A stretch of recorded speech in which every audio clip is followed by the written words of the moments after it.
Here's a truth that will sit heavy in your chest. The most powerful message you will ever deliver has no words in it. Not a voice note at 2 a.m., not a paragraph you rewrote 6 times, not one more conversation where you bleed yourself dry. Just stillness. And the moment you understand what that stillness carries, every single bond in your life rearranges itself. The words you never say don't just vanish, they stay. They settle somewhere deep and quiet, and they start to weigh more than anything you've ever spoken out loud. Most of the time when we speak up in relationships, we're not actually trying to be heard. We're trying not to be forgotten. There comes a turning point in every human connection, where the more words you offer, the more of yourself you erase. A threshold, where explaining your heart one more time starts to feel like dismantling your own spine just so somebody else can stand taller. You rephrase your pain.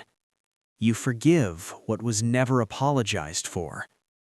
You shrink your needs into something digestible. You give it one last shot. And after all of that, they still look right through you. Carl Jung once observed, "The meeting of 2 personalities is like the contact of 2 chemical substances. If there is any reaction, both are transformed." But what happens when only one person is reacting? What happens when only you are being transformed, and not in a good way? That's the moment silence becomes something sacred.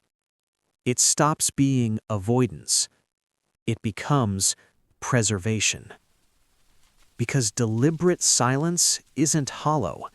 It's everything you've been saying, finally said to yourself instead. There's a common misunderstanding out there. People hear about going silent, and they think it's a manipulation tactic, a strategy to create longing. It's not. Silence is what organically emerges when you refuse to carve pieces off yourself just to fit inside someone else's comfort zone. Deep Jung studies of the inner war. He called it the tension between the persona and the shadow, the mask you wear for the world versus the parts of you that you bury alive. Everything that irritates us about others can lead us to an understanding of ourselves. Every time you over-explain your worth to someone, every time you chase validation from a person who withholds it, you're not loving them. You're feeding the mask. You're performing a version of yourself that was built by old wounds, not by wisdom. Here's something that stings. Nobody ever respected someone more because they argued their case harder. Respect is felt the moment someone realizes your presence was a choice, not a guarantee. The mind ignores what it can predict, but obsesses over what suddenly disappears. We never notice the refrigerator hum until it stops. And silence is you stopping. Carl Jung called this individuation, the slow, painful, beautiful act of peeling away everything you were told to be until you meet the person underneath. Silence is the doorway. You stop performing loyalty. You stop narrating your pain. You stop begging for tenderness. You simply stand still inside yourself and let the truth breathe.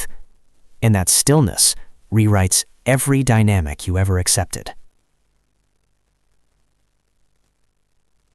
But the earthquake doesn't happen in them. It cracks open inside you. When you stop drowning out your own voice, it finally speaks. How exhausted you've been. How many times you abandoned yourself. How you called surrender patience. Silence strips the varnish off everything. Jung said, "There is no coming to consciousness without pain." Chasing someone who keeps leaving is just running from that pain. We chase because sitting still means feeling the rejection fully. We chase because motion feels like progress, even when it's a circle. But silence pins you to the present, and there you meet the terror of being dispensable, the ache of being half-loved, the grief of wanting someone who already decided. Desperation has never built anything lasting. It only poisons. Every time you chased a retreating back, you handed them the blueprint of your wounds. And once they know you'll bend without limit, they stop being careful with you. Jung wrote, "You are what you do, not what you say you'll do." Silence is doing. It draws a line without raising your voice. It says, clear as daylight, "I will not follow you into a hallway you keep making longer." Now watch what happens on their side. At first, they feel lighter. No more heavy talks, no more guilt. They breathe out. But that exhale has a shelf life. Days pass, and a strange absence starts pressing against them. The steady current of your attention, the thing they never named but always leaned on, is gone. Empty space has its own sound. Meanwhile, inside you, a weight lifts, not because you stopped caring, but because you stopped performing your care for an audience that wasn't watching. You notice how loud your thoughts had become. You notice the anxiety wasn't love, it was a loop. Jung said, "Who looks outside dreams, who looks inside awakens." People confuse detachment with coldness. They're not the same. Coldness is shutting down. Detachment is standing up. It's loving someone fully without handing them the remote to your peace. The questions change. You stop asking, "What did I do wrong?" And you start asking, "Why was I willing to accept crumbs and call it a meal?" That question changes your posture, spiritually. Self-respect grows in silence like roots in dark soil, quietly, stubbornly, without permission. Genuine connection was never built by being constantly accessible. It is built through rhythm, knowing when to step closer and when to hold your ground. Wholeness is never found in another person. It is forged in the moments you choose yourself, even when your hands are shaking. The most terrifying thing is to accept oneself completely. So the next time your fingers hover over that keyboard, the next time you rehearse another explanation in your head, put the phone down, close the laptop, step into the quiet.